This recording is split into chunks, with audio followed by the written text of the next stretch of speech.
Live NFL trivia every Tuesday night on Twitch at 9 p.m. Eastern. Come show off your football knowledge and have a chance to win cash prizes. Check the link in the description to find out more. And now, on with our feature presentation. What would happen if you played a game with a wide receiver at quarterback? Well, we don't exactly have to imagine this, because this past season, that's exactly what happened. You probably remember this one. Due to COVID protocols, the Broncos did not have any eligible quarterbacks to play in their game against the Saints, meaning that wide receiver Kendall Hinton, who played some quarterback at Wake Forest, was thrust into the starting spot. The result went exactly as you'd expect. Hinton went 1 for 9 with 2 interceptions and a 0.0 passer rating. Nobody can blame him for this. He was put into an impossible situation.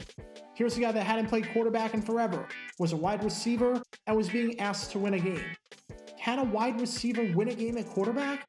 Amazingly enough, yes. I found an instance of a wide receiver playing quarterback, seemingly out of nowhere, and winning the game. The circumstances were completely different, but in a 1966 game against the Pittsburgh Steelers, the Philadelphia Eagles did just that. And this is the story behind the time that a team actually won a game with a wide receiver at quarterback. Before telling a story like this, we need some context as to how the Eagles were put in a position to start a wide receiver in the first place. To start off the 1966 season, it was clear who Philadelphia's starting quarterback would be. It was Norm Snead, who had a fantastic start to his NFL career. He made the Pro Bowl in 1962 and 1963 with Washington, and made it the previous year in 1965 with Philadelphia. As a side note, this is not the first video I made where Norm Snead has popped up in, as if you want to see a video involving him on the 1973 Giants, then click the card in the upper right corner. But while things started out alright for Snead, once the second half of the season began, things got worse. In a Week 8 game against Washington, the Eagles lost 27-13, with Snead completing less than 46% of its passes and throwing an interception. In a Week 9 game against Dallas, the Eagles somehow won, even though they had 1 first down in the entire first half. Snead went 1 for 8, and that one completion went for 0 yards. Yet somehow they won that game. You can learn more about that crazy game by clicking the card in the upper right corner. And in Week 10 against the Browns, Snead was pulled midway through the game with the Eagles down 24-0. Snead finished the day with 87 yards passing, no touchdowns, and 1 interception. This meant that the next man up was none other than King Hill. I guess you could say that now, King Hill was the king of the hill. The 32-year-old veteran was getting the start in a Week 11 game against the San Francisco 49ers, and in one of the most exciting games of the year, Hill won it. Philadelphia won the game 35-34 after being down by 13 points going into the fourth quarter. Hill played well that day, throwing 3 touchdowns, including the game winner to Ollie Matson from 4 yards out. How well did Hill perform on this day?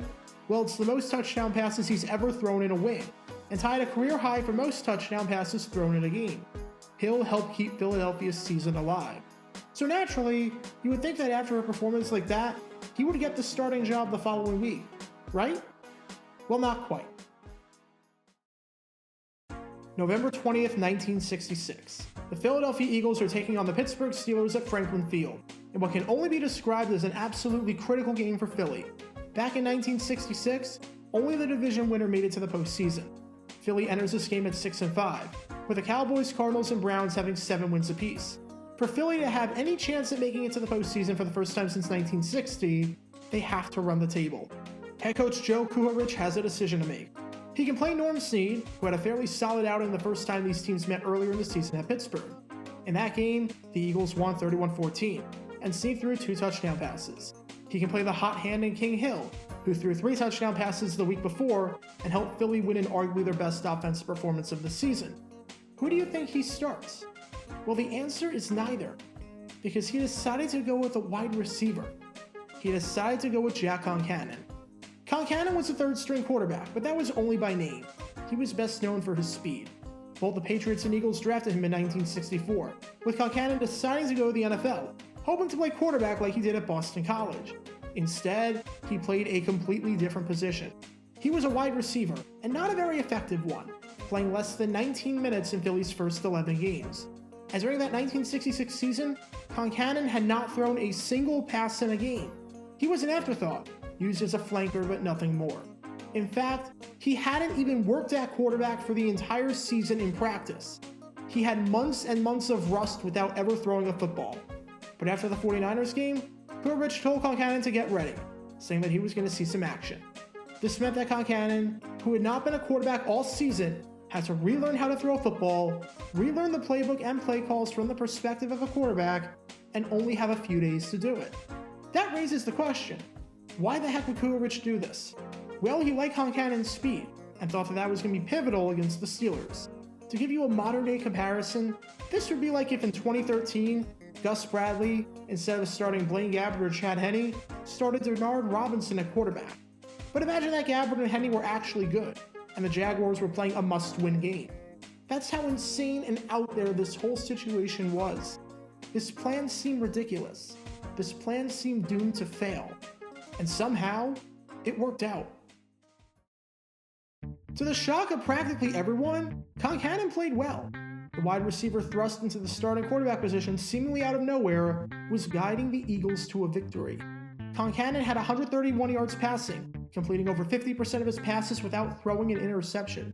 And on the ground, he was absolutely lethal, running 15 times for 129 yards and a touchdown. And the Eagles, with a wide receiver playing quarterback, actually won the game. Philly took it 27-23, improving to 7-5 and keeping their season alive.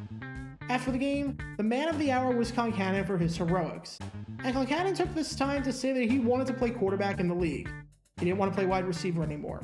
He said that he always thought he could get the job done, and that his performance on this day gave him confidence. The following week against Cleveland, he would get another chance to start at the position. But he didn't play well, going 7 for 23 with 4 interceptions and a passer rating of 24.1, which is worse than if you did nothing but spike the ball to the ground on every single play. But the following year, one team would give him the chance to play the position. As in 1967, he found himself on the Chicago Bears, where he made the switch to quarterback full-time. His days as a flanker were over. I made a video partially about Concannon's time with the Bears, if you want to check that out in the upper right corner. So there you have it. A team actually won a game with a wide receiver at quarterback. Obviously, the circumstances were way different. This head coach made the move because he felt like it, and not out of necessity. And the Eagles wound up moving the ball and playing well, winning the game. Somehow, this impossible situation seemed to work out. Even though the Eagles couldn't make the postseason that year despite a 9-5 record, fans around back then won't forget the time that they beat their in-state rival with a wide receiver playing the game's most important position. Be sure to like this video, ring the notification bell, subscribe down below if you haven't already, as it helps the channel out a lot. And be sure to check out Twitch every Tuesday night at 9 p.m. Eastern for your chance to play NFL trivia and win cash prizes. Link in the description below. If you want to see videos like this condensed down to 60 seconds, then follow me on TikTok at JarGator9 and subscribe to 60-second NFL history on YouTube. Also, special thanks to all of our Patreon supporters who help with the channel. Your support is greatly appreciated. So you can go to Patreon and request future video topics in the description below.